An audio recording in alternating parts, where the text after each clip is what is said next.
Okay, so I've got my reference painting right here of my alien creature, and I'm going to use my white crayon to draw the outline of him so that the paint will stay within the lines that I want to paint to make it easier.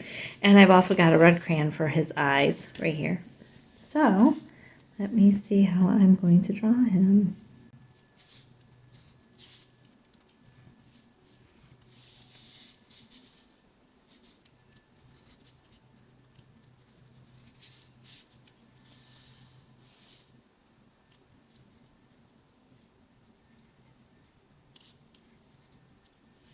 He's got a white mouth, so I'm going to put in white teeth for his mouth. And I've got a red crayon for his eyes, so I'm going to put that in. Okay, there we go. So the first thing I'm going to do is paint the body of my creature and the face. So I'm going to start with the green. I'm going to use the green that has more yellow rather than blue. And I'm going to try to stay inside the line of the white crayon. So you can see the red crayon comes through his face like that. But if I go outside of the white crayon, I think it's okay. It'll give him a little bit of shadow around him, a little bit of color and definition, which is important too because the creatures kind of take up a lot of space. These aliens, they take up a lot of space and a lot of energy in the story, which is part of why they're so scary. And like I did in this one, I have the red outline, so I'm going to do that also.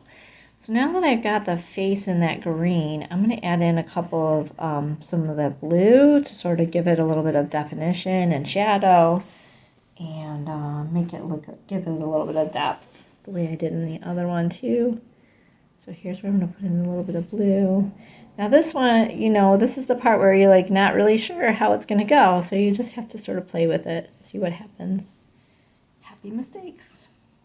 I'm going to add in some of that ochre yellow as well because maybe there's a part where his face is dented or bruised or there's some different coloring. So I'm going to add that in. So that's the face, and now I'm going to work through the body. I am working off of my palette here to the side rather than directly into my paints. So just to give you an idea about that.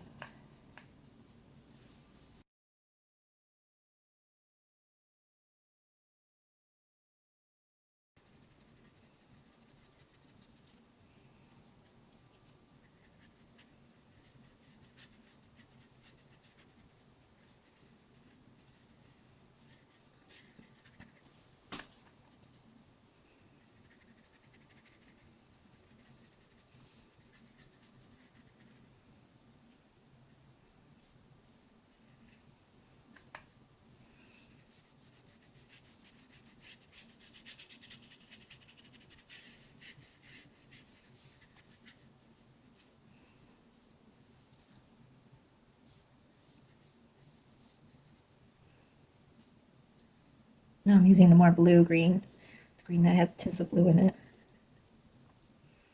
Like I said, to sort of add some depth.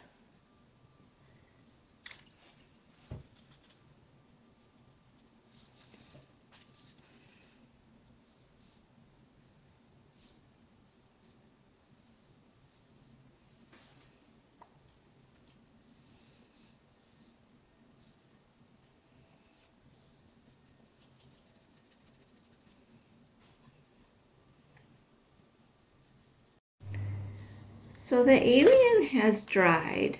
The temperature of the paint feels just like the regular paper. It's not cool in any way, so it's dry. What I had on my previous painting was this red outline, which was around the green and blue. So it was much more wet paper when I was painting before, but now my painting is dry, and I'm going to go ahead and add some of that red in. And I've got just a simple red right here. And like I said before, the more water you add, the lighter the color will become. And I don't want it to be a a bright red because I don't want it to be super obvious, but I want it to be like outlining the character because the character seems to, everything in the book is very earth tone, and the character seems to bring a menacing sense to him, and I sort of saw that as red in the book, and so I'm going to outline his body in sort of a red color. And this will not mix with the green, it might just paint over the green, and because it's wet, it might turn some of the green a little bit browny or murky, but I'm going to try to lift off a little bit of the paint here and adjust it for color. There we go. And I'm going to go around my character with red.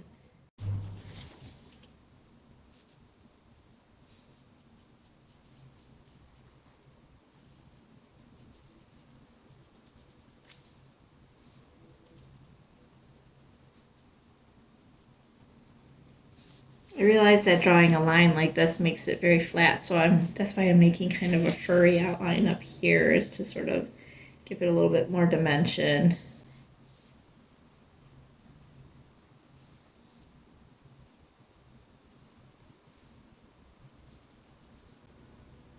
Sort of an energy field around him, an energy of like action and movement. So I'm going to let the pink dry and I'll come back and start painting in the background, the buildings. He's going to be in an urban environment, so it's going to be buildings behind him, and I want to try to make them reflect some of the colors back. So I'm going to try to get some of that blue and the other colors in the building, the gold for the windows. So we'll see how that goes.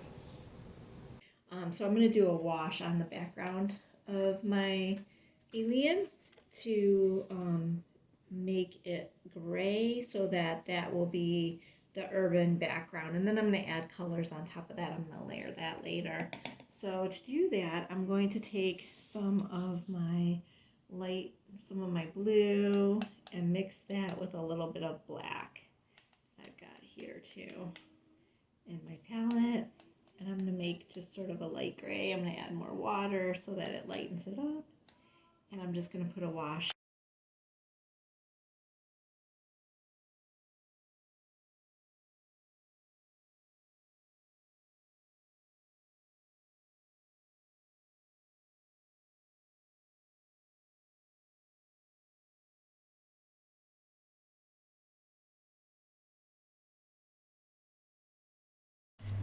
So the gray wash dried, and it doesn't look like much, but when you compare it to a white piece of paper, you can see there's definitely a shade difference. And the reason for that is just so that the coloring of the buildings looks like it's got some substance to it in case I miss a piece with a gap.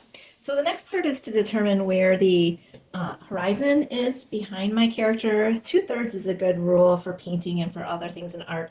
So you either want to be 2/3 from the, 1/3 from the top. You divide your document. The way to do it is to divide your item into thirds. So here's a third, this would be the second third, and this would be the bottom third. It's more pleasing to the eye to do thirds instead of halves. So we want to focus on thirds. So I'm going to bring my buildings down to the 2/3 part right here. I'm just going to make a line with water so that I can see it across the bottom. And that's where my buildings are going to start on both sides. I'm trying to make it even over here. Okay. And so the rest of this would be road. So the buildings will be up in here.